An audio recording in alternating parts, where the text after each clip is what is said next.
Okay, welcome to French Grammar Lessons by myself, Mr. Crucides. This is lesson number 6 on the conditional tense. Things are starting to get a little bit advanced now. I don't think you'll benefit much from watching this video unless you've got a good understanding of some of the basics. Certainly the lesson on the infinitives is essential, and probably a good lesson to see first is lesson 5, the future tense, the will future tense, because the conditional tense is very similar. As with all tenses, if you don't have an understanding of what it is in English, then it's very, very difficult to get to grips with it in French. But the conditional tense is, I don't expect anyone to really know. The average member of the public won't know what the conditional tense is in English.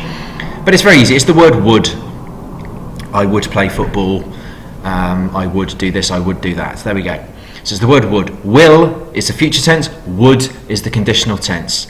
And as I already said, make sure you understand the both future tense lessons before you tackle this conditional tense lesson. Why is it called the conditional tense? Well, if I give you an example of the conditional tense in action, if I won the lottery, I would buy a Ferrari. It's called the conditional tense because there's always a condition attached to whatever it is you've said or written. So in that example there, I would buy a Ferrari. I'm not definitely going to buy a Ferrari. It's not a plan. It's not a guaranteed plan. Me buying a Ferrari is dependent on me winning the lottery. That's the condition. The condition is I have to win the lottery first. So that's why it's called the conditional tense, if you're interested. But just remember, the conditional tense is the word would. And it's very easy to form in French. It's very similar to the future will tense. You take your subject, I, you, he, she, it, we, you, they, Bill, Steve, Gary, Bob, Jemima, the dog, the cat, my parents, the car, whatever. Take the infinitive and add on an ending. It's exactly the same as the future tense, but the endings are different. And here are the endings. For I, it's AIS. For you, it's AIS. For he, she, or it. And for, the on, meaning we, is AIT. IONS for we, IEZ for you plural, and AIENT. So, this might not mean anything to you at the moment, but these endings are the endings that get used for the imperfect tense as well. So maybe have a look at that lesson if you don't know what the imperfect tense is. So, I would play is je jouerai. There you go. Jouer is the infinitive. So, use your subject. Take the infinitive, there's the ending, attach the ending to the infinitive jouer, je jouerai. She would watch, elle regarderait. Take the subject elle, take the infinitive regarder, that's the dictionary form of the verb, add the AIT on the end, elle regarderait. For RE verbs, instead of adding them to the infinitive, well, you do add them to the infinitive, but you just knock off the E from the infinitive first. Vendre, V-E-N-D-R-E, take off the E, there's your subject, there's your infinitive, take the E off before you add the ending. So it's a very minor point, but just remember for the RE verbs, take away the E. So she would sell, elle vendrait.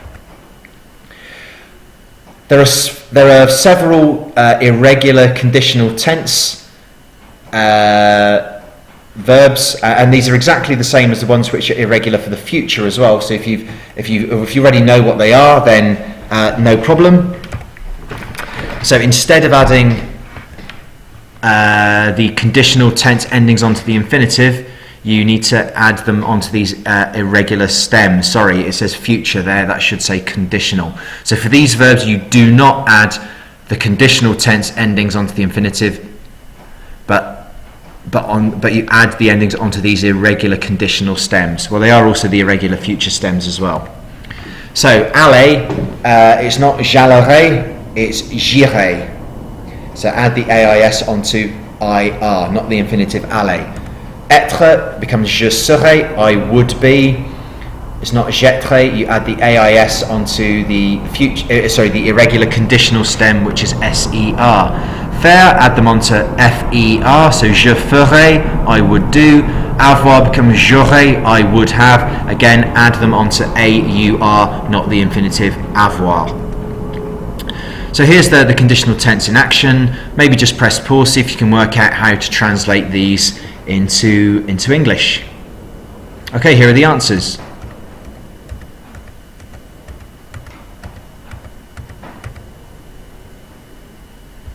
And here's some conditional tenses for you to work out from English into French.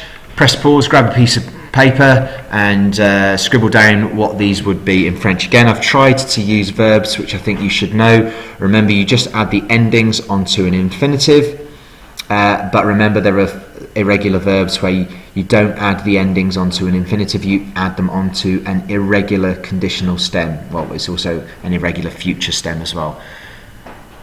Okay, here are the answers. J'écouterai, je visiterai, elle ferait, that's an irregular conditional stem there. Nous jouerions, or on jouerait.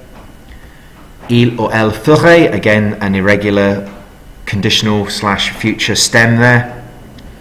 Elle habiterait, il or elle gagnerait, elle regarderait, tu arriverais,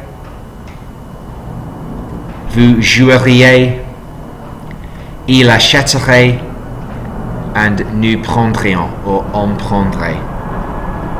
So how did you do? So just remember, just add the endings onto an infinitive. If it's an RE verb, take off the E, and don't forget those few verbs which have an irregular future and conditional stem. Really, really easy. The problem I find with the conditional tense is more the pronunciation of it, because some of these words are quite long and they can be quite tricky to pronounce. So a recap on the conditional tense. The conditional tense is saying that you would do something. It's the word would. To form it, take the infinitive and add the conditional tense endings. Memorize the endings: AIS, AIS, AIT, IONS, IEZ, AIENT.